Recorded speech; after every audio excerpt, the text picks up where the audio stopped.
Shalom Bapak Ibu, Saudara-saudari yang dikasihi Tuhan Yesus Kristus. Salam jumpa dalam program Hikmat Pagi GKI Karangsaru Semarang. Bersyukur untuk hari baru ini, semua karena anugerah dari Tuhan. Sebelum kita membaca, mendengar, dan merenungkan firman Tuhan, kita mohon penyertaan Tuhan di dalam doa. Mari kita berdoa. Selamat pagi Bapa. Terima kasih untuk anugerah dan kasih-Mu serta penyertaan-Mu sepanjang kami istirahat semalam. Kami pagi ini bisa bangun dalam keadaan sehat dan segar.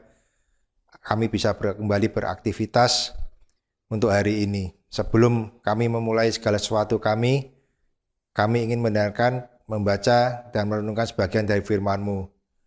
Berkati juga untuk Saudari Eva yang membawakan firman hari ini, apa yang agar diucapkan boleh menjadi pegangan bagi kehidupan kami sepanjang hari ini. Terima kasih Tuhan, dalam nama Tuhan Yesus kami berdoa. Amin.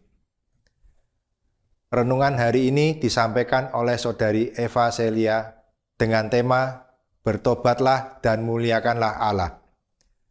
Firman Tuhan diambil dari Kisah Para Rasul pasal 2 ayat 38 yang berbunyi demikian.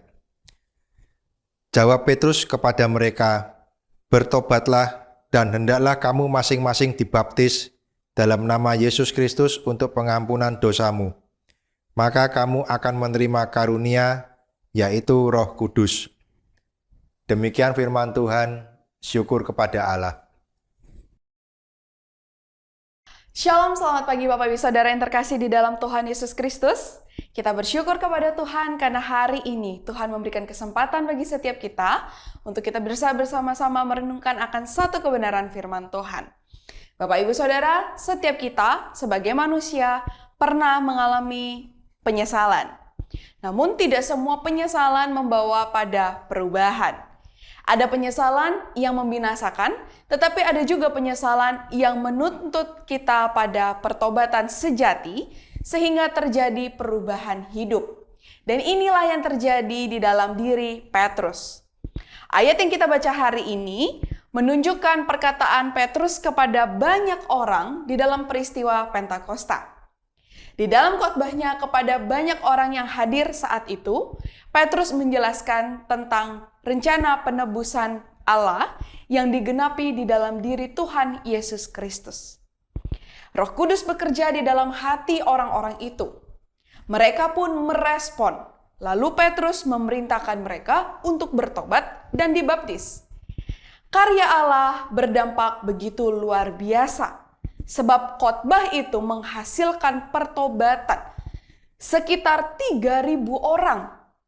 Mereka juga memberi diri untuk dibaptis. Di dalam Kisah Para Rasul pasal yang kedua ayatnya yang ke-41. Karya Allah yang luar biasa juga terjadi pada diri Petrus. Ia mengalami perubahan hidup yang sangat radikal. Dahulu Petrus menyangkal Tuhan Yesus. Tapi kini ia bersemangat untuk memperkenalkan siapa itu Tuhan Yesus. Bahkan di pasal-pasal selanjutnya, dia mengalami berbagai derita itu demi Tuhan Yesus. Tradisi gereja juga menyebutkan bahwa Petrus mati disalib terbalik. Melalui kisah hidup Petrus, kita melihat bahwa penyesalan yang sesuai dengan kehendak Allah tidak akan membawa pada kebinasaan, tetapi kepada pertobatan. Bapak Ibu Saudara, pertobatan tersebut mengubah hidup seseorang dari yang fokusnya kepada diri sendiri menjadi fokus kepada kemuliaan Allah. Sekarang bagaimana dengan setiap kita? Apakah kita benar-benar menyesali dosa-dosa serta mau untuk bertobat dan mengubah cara hidup kita? Jangan sampai penyesalan kita membawa kepada kebinasaan, tapi biarlah penyesalan kita membawa pada perubahan hidup untuk memuliakan Allah. Bapak Ibu Saudara, penyesalan yang menghidupkan tampak nyata pada perubahan hidup bagi Allah. Amin. Mari kita bersatu hati di dalam doa. Bersyukur Tuhan untuk kebenaran firman Tuhan yang kembali mengingatkan bagi setiap kami. Bahwa ketika kami menjalani kehidupan kami, seringkali ada hal-hal yang tidak sesuai dengan kehendak Tuhan. Dan kadangkala kami merasa Tuhan kami ingin bertobat. Tapi kadangkala juga pertobatan yang kami lakukan itu hanya sekedar formalitas kami. Tapi kami Tuhan mau betul-betul ketika kami sadar akan kelemahan kami sebagai manusia yang terbatas, sebagai manusia-manusia yang berdosa. Kami mau Tuhan di dalam penyesalan kami mau kembali sesuai dengan jalan atau sesuai dengan kehendak Tuhan. Pakailah setiap kami. Dan saat ini Tuhan kami mau kembali melanjutkan setiap kegiatan aktivitas kami. Kiranya Tuhan yang menyertai setiap tutur kata kami, tindakan kami, apapun yang kami lakukan. Agar itu bisa menjadi berkat bagi kehidupan kami, sekitar kami, bahkan banyak orang dapat mengenal Tuhan.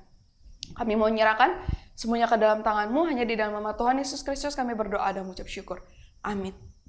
Bapak Ibu Saudara, selamat melanjutkan aktivitas di dalam satu hari ini. Tuhan Yesus memberkati kita semua.